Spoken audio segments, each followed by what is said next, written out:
Hi, this is mister S Prasad, motivational speaker.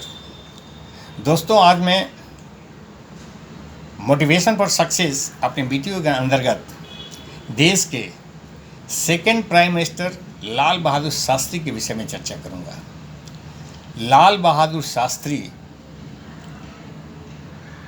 देश के वैसे प्राइम मिनिस्टर में थे जो खुद अपना निर्माण स्वयं किए थे, अपने कैलिबर, अपने टैलेंट, अपनी योग्यता और उस समय की सामाजिक स्थितियों के अनुसार गांधी जी का सहयोगात्मक आंदोलन में हिस्सा, और बाद में चलकर उनका कद इतना बड़ा हो जाता है। कद काठी से तो बहुत छोटे थे, लेकिन व्यक्तित्व इतना बड़ा हो जाता है कि स्वतः उस समय आता है कि जब उनको प्राइम मिनिस्टर के लिए चारों तरफ से आवाज़ आती है और वो प्राइम मिनिस्टर बनते हैं। मैं बताऊंगा, इस पर डिटेल्स चर्चा करूंगा।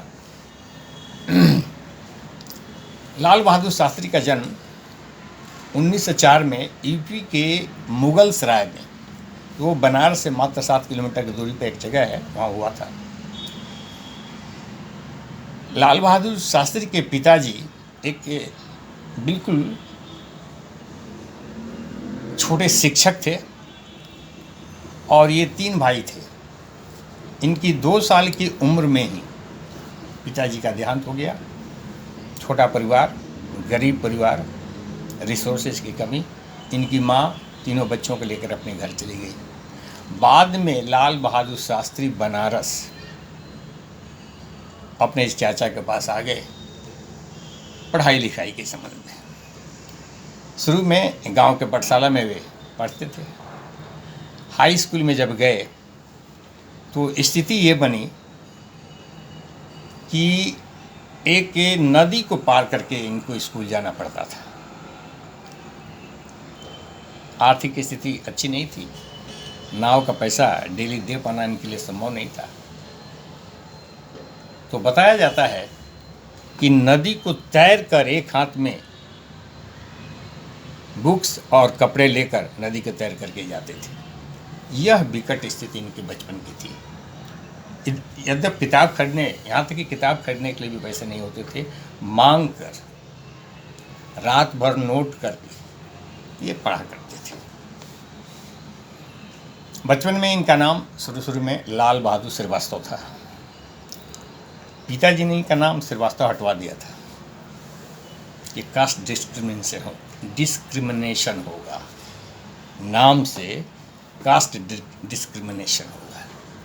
सोच कहाँ थी, जरा सोचिए। बहुत ही नोबल और बहुत ही अच्छी सोच थी, और सामान्य और गरीब लोगों के लिए मदद करने का, यद्यपि ये खुद ही गरीब थे, ये जज्बा था। मैं कुछ कहानियाँ इनसे बहुत प्रचलित है जो इनकी ऑनेस्टी और खुददारी को बताता है कि लाल बहादुर शास्त्री की ज़िंदगी में किस टाइप के ऑनेस्टी, हम्बलनेस, खुददारी, ये सारे गुण थे। एक बार की बात है,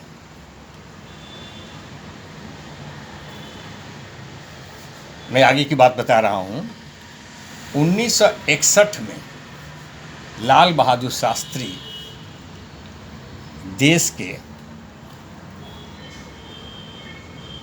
गृह मंत्री हो गए थे।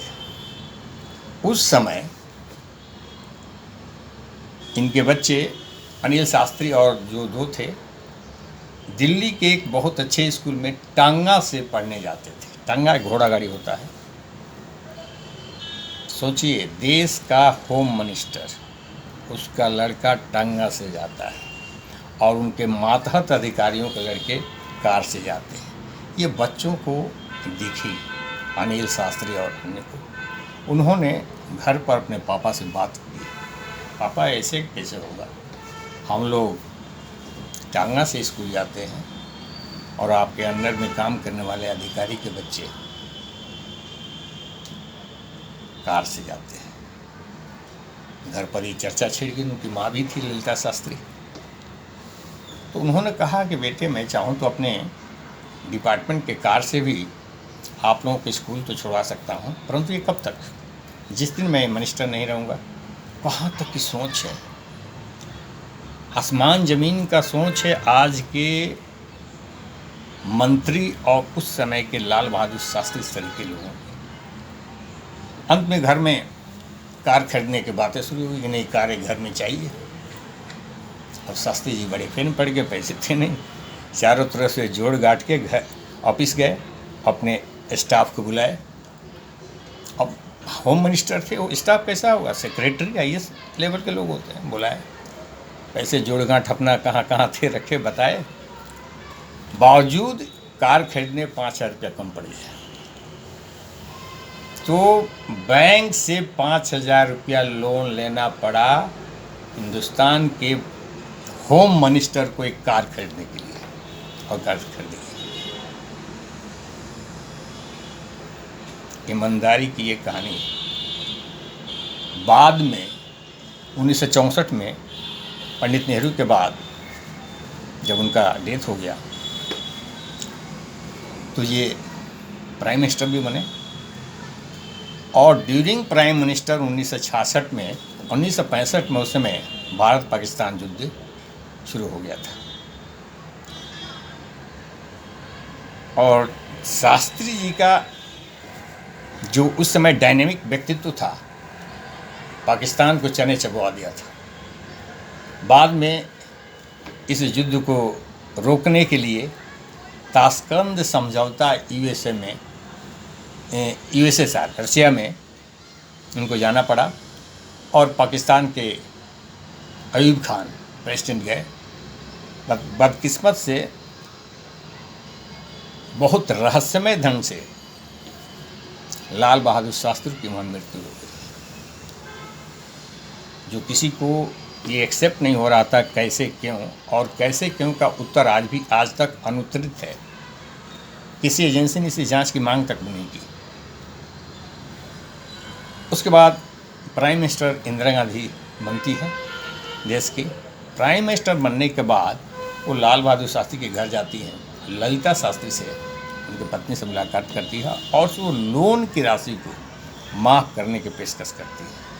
परंतु गौर कीजिए, मैं क्या कहना चाह रहा हूँ, अभी बहुत कुछ पीछे की बातें कहनी है, मैं खुददारी की बातें कर रहा हूँ, लाल बहादुर शास्त्री उनके परिवार की ईमानदारी और खुददारी की बातें। परंतु ललिता शास्त्री ने कहा नो, इनकार कर दिया, और पेंशन की राशि से वो लोन का किस्त भरती रही। यह ईमानदारी और खुददारी की बात थी। एक दूसरी किस्सा है, 1926 में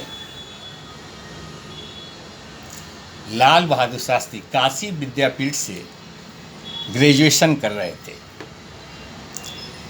और उस समय काशी विद्यापीठ में डिग्री, जो ग्रेजुएशन की जो डिग्री होती थी उसको शास्त्री कहते हैं।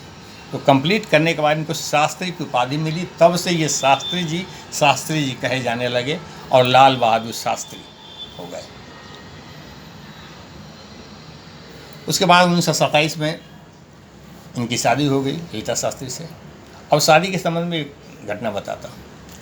जब इनकी शादी हुई तो उस समय इतनी सिंपलिसिटी, गांधी के इतने भक्त थे, इतने करीब हो गए कि गांधी विचारों का इनके ऊपर इतना प्रभाव पड़ गया था कि इनकी शादी में इनको दहेज में एक चरखा और कुछ मीटर खादी के कपड़े, यही दहेज मिला था।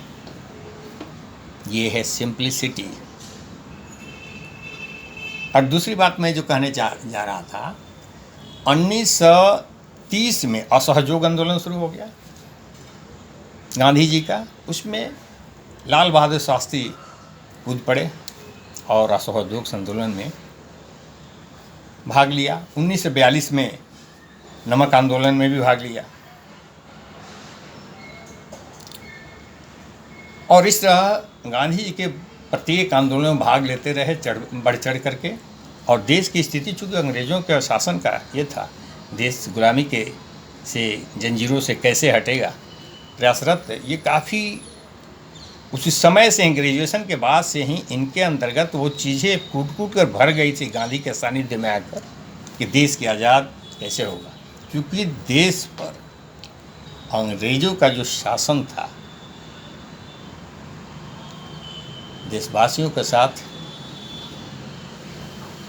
बहुत जगहों पर जानवरों जैसा सलूक होता था। तो उस असहयोग आंदोलन की मैं बात करना चाह रहा हूँ। एक संस्था बनी थी, लाला लाजपत राय ने एक संस्था बनाई थी कि उस समय जो लोग असहयोग आंदोलन में जाते थे और जेल में चले जाते थे, जेल जाना ही पड़ता था, और ये भी शास्त्री जी भी जेल चले गए थे। जेल जाने वालों को असहयोग आंदोलन में जो ये एक संस्था थी हिंदुस्तान की, वो उनके परिवार को 50 रुपये हर महीने सहयोग दिया करती थी ताकि उसके परिवार को सपोर्ट मिल सके। वो देश के लिए लड़ रहा है और जेल चला गया। तो जेल से इन्होंने अपनी पत्नी ललिता शास्त्री को पत्र लिखा कि पैसे बराबर मिल रहे हैं और घर खर्च चल रहे हैं। ललिता शास्त्री ने पत्र का जवाब दिया, हाँ पैसे तो बराबर मिल रहे हैं, परंतु उस 50 रुपया में घर का खर्च मात्र 40 रुपया में हो जा रहा है, 10 रुपये बच रहे हैं। अब देखिए जरा, लाल बहादुर शास्त्री तुरंत उस संस्था को लिखते हैं कि हमारे घर का खर्च तो मात्र 40 रुपया में चल जा रहा है, 10 रुपया ज़्यादा हो रहे हैं, इसको किसी अन्य ज़रूरतमंद को दिया जाए और अगले महीने से हमारे घर खर्च के लिए मात्र 40 रुपया दिया जाए। यह है ईमानदारी की मिसाल। मैं यही सारी चीज़ें बताने जा रहा था। ऐसे थे लाल बहादुर शास्त्री। दुर्लभ है, ऐसा व्यक्तित्व मिलना मुश्किल है। फिर 1951 में जब देश की सरकार बनी, 1951 में अखिल भारतीय कांग्रेस कमेटी के अध्यक्ष बने, और उसके बाद first prime minister Jawaharlal Nehru थे उस समय। ये विभिन्न मंत्रालयों में भी काम किया। होम मिनिस्टर बनने के पहले रेल मिनिस्टर हुए, जनसंचार मिनिस्टर हुए, और बहुत सारे मिनिस्टरों में काम किया। रेल मिनिस्टर जब थे तब की घटना और बताता हूँ। एक बार कहीं रेल दुर्घटना हो गई, बड़ी रेल दुर्घटना। अब लाल बहादुर शास्त्री ने इसे अपना उत्तरदायित्व मान लिया। बीइंग ए रेल मिनिस्टर, ये अपना उत्तरदायित्व मान लिया और उन्होंने रिजाइन कर दिया। इस रिजाइनेशन पर प्रथम प्राइम मिनिस्टर जवाहरलाल नेहरू ने एक्सेप्ट तो कर लिया, और एक्सेप्टेंस में वो लिखते हैं कि मैंने लाल बहादुर शास्त्री का रिजाइनेशन इसलिए नहीं एक्सेप्ट किया कि शास्त्री जी इसके लिए जिम्मेदार हैं, बल्कि उनकी निष्ठा, कर्तव्यपरायणता और उत्तरदायित्व का बोध एक भविष्य में मिसाल कायम करेगा, इसके लिए मैंने एक्सेप्ट किया है।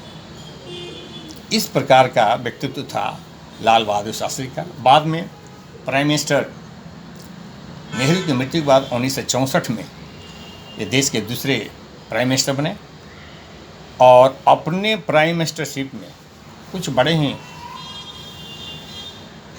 हिस्टोरिकल काम किया उन्होंने। Being prime minister, first prime minister ऐसे थे जिन्होंने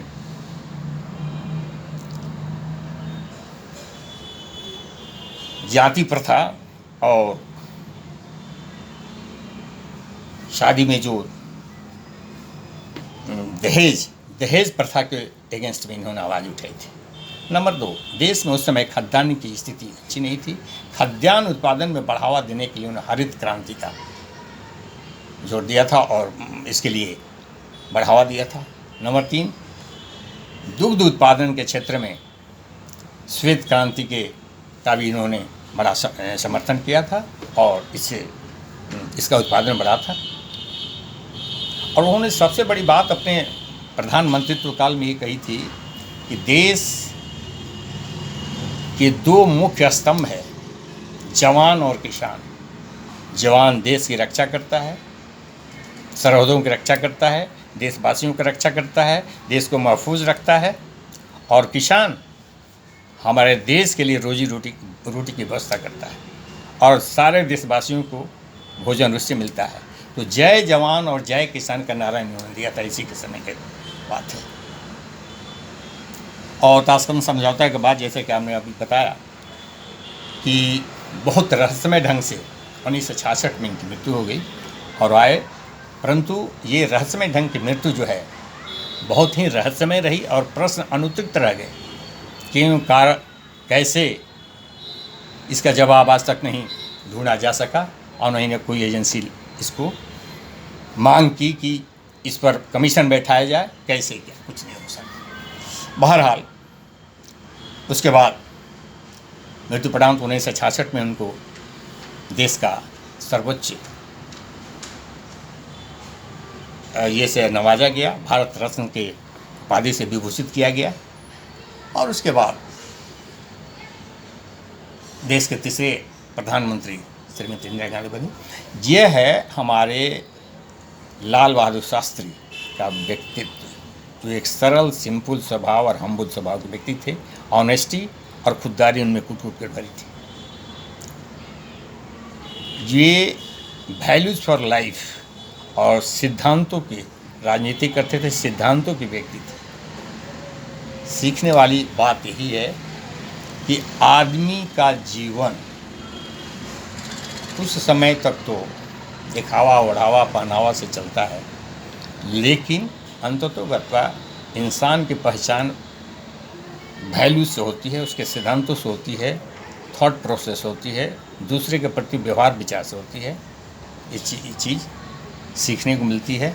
दोस्तों, हम हर जगह कुछ ना कुछ सीखने की चीज़ें लाते हैं और बड़े